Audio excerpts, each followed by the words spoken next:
keyword match types. I'll be explaining broad match, which is the default. I'll talk about the phrase match keyword, exact match keyword. I'll also talk about the negative match keyword.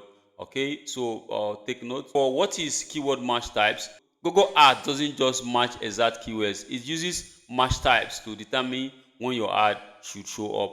For instance, we have the broad match, which is the default. Your ad shows when someone searches similar terms, synonyms, or related ideas. Reach is wide but can be inaccurate. Example, bid on men's hats. Your ad could show for buy male caps, winter beanies, hats for guys. Best for discovery and awareness, but needs tight budget control. Let's look at phrase match keyword. Your ad shows only if the exact phrase is present in order, though other words can appear before or after. Example, bid on digital marketing course. It could trigger free digital marketing course, best digital marketing course online. This match balances rich and relevant, good for medium control. Let's look at exact match keyword.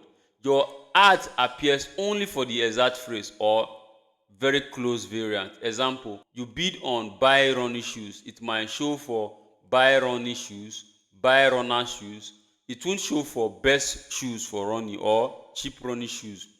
You use this when you want to target high intent buyers and maximize return on investment. Negative match keyword is another one. It tells Google not to show your ad if the search includes certain terms. Why it matters? It protects your budget. It avoids irrelevant traffic.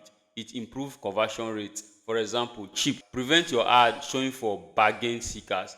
Then free, block non-buying searches like free marketing course. Don't forget to check out our questions and exercise. All right, thank you.